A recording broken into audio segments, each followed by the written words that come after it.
Rebonjour les troisièmes, on continue avec la représentation graphique. Donc du coup, comme les fonctions linéaires, les fonctions affines, elles sont représentées par des droites. Donc c'est un peu plus compliqué que les fonctions linéaires puisqu'il y a deux nombres a et b. Dans un repère, une fonction affine est représentée par une droite non parallèle à l'axe des ordonnées. Donc on a vu qu'elle pouvait être parallèle à l'axe des abscisses, à l'axe des ordonnées. Le nombre A est appelé coefficient directeur.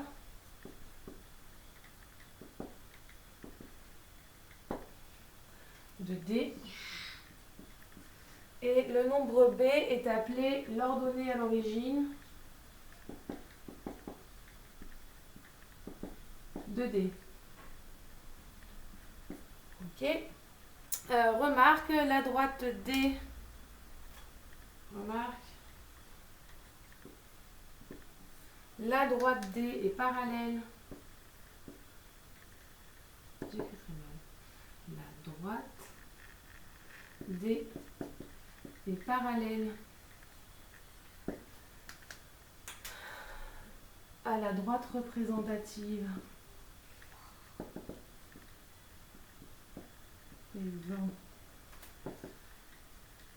Représentative, je vais changer de stylo, de la fonction linéaire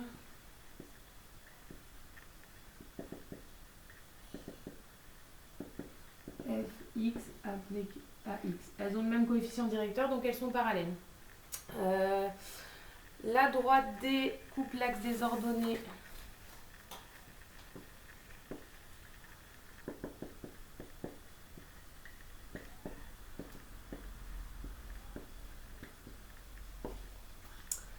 au point de coordonnées.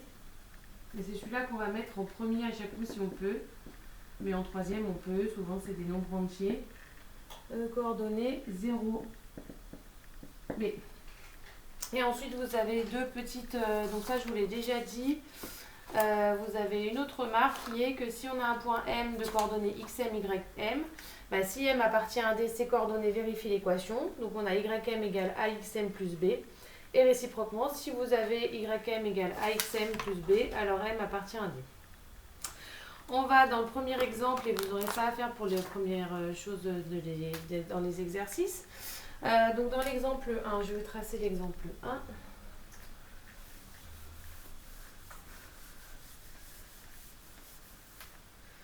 Donc dans l'exemple 1, vous avez deux droites. Hop, donc soit vous avez les droites tracées et vous devez déterminer l'équation de la droite, soit vous devez vous avez l'inverse, vous avez l'équation et vous devez déterminer, vous devez tracer votre droite. 1, 3, 1, 3, hop, et 3. Ok, alors là on a D1. Ça c'est D1 et ça c'est D2.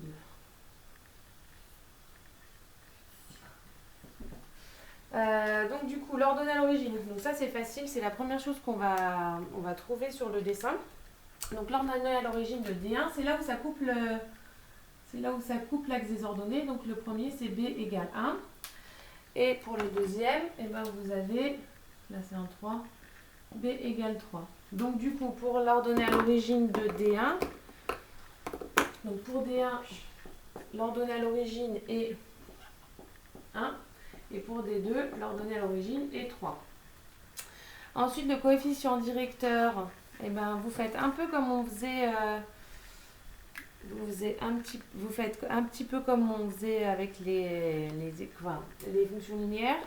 On prend deux stylos. Donc vous avancez, vous partez de votre ordonnée à l'origine. Donc la plupart du temps, ça marche en troisième. Comme ça, je vous montrerai quand ça ne marche pas pour les tracés, par exemple. J'avance de 1 et je vais monter de 2. Et donc du coup, l'ordonnée à l'origine de D1, ça va être 2. Et si je fais pareil pour D2, j'avance de 1. Et là, du coup, je vais descendre de 2, donc ça va être moins 2.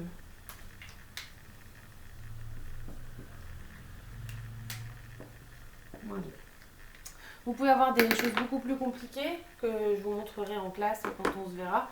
Mais voilà, ça c'est la base du truc qu'il faut savoir faire. Surtout trouver l'ordonnée à l'origine, ça c'est le plus simple, puisque si c'est sur le graphique, c'est vachement simple à trouver. Donc vous avez du coup, f de x est égal à... Donc a c'était 2, on a dit. 2x plus b c'était 1. Et vous avez g de x, donc qui est la droite des deux, c'est égal à moins 2x plus 3.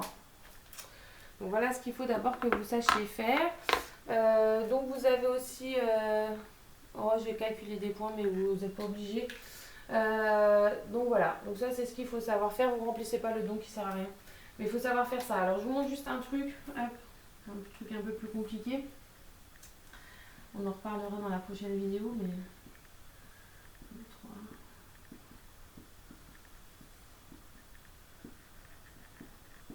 3. Hop, si je vous en refais un, alors je vais essayer de trouver un truc sympa.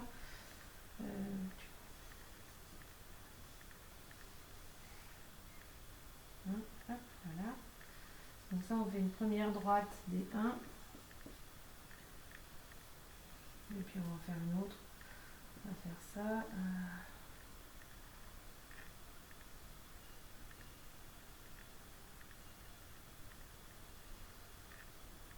Comme ça. Soyons fous. Ok. Donc première chose, ordonnée à l'origine. On va essayer de prendre les mêmes couleurs. Donc D1, son ordonnée à l'origine, c'est moins 2. Donc si je fais la fonction f de x, ça fera moins 2 à la fin.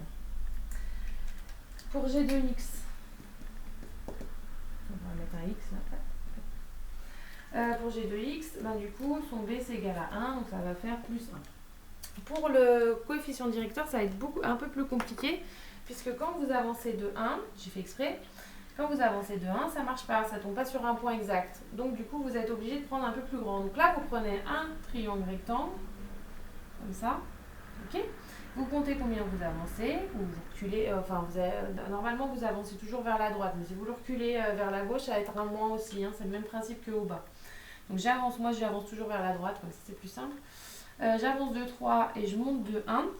Et votre coefficient directeur, c'est toujours, alors vous allez apprendre ça après, delta y sur delta x. Ça veut dire la différence des ordonnées sur la différence des x. Ici, vous avez ça, c'est delta y. Et ça, c'est delta x. Quelle est la différence entre les deux points? Combien je suis monté en ordonnée, combien je suis descendu, et combien je suis avancé sur les x. Et donc, du coup, votre a, ça va être 1 tiers. Et donc, le a, c'est 1 tiers de x. Donc ça, c'est plus compliqué. Alors, c'est mieux de savoir le faire graphiquement. Après, vous pouvez le calculer aussi. Mais c'est mieux de savoir le faire graphiquement si vous devez faire le graphiquement.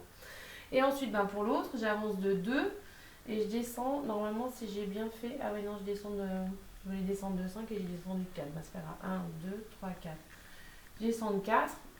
Et donc, pareil. Du coup, mon A, ça va être sur les Y, je fais moins 4. Et là, ça marche pas. Et sur 2. Du coup, ça faisait moins 2, c'est trop simple. Je voulais faire moins 2 cinquièmes, mais du coup, j'ai fait moins 2 sur 4. Alors, du coup, ça marche pas. Bref, vous pouvez faire avec les petits triangles rectangles. Et on en refera en réel si on doit reprendre le 22 juin jusqu'au 4 juillet. Et ça, on retravaillera parce que c'est très important de savoir le faire. Voilà, je vous laisse et puis je vous refais la vidéo d'exemple 2 juste après.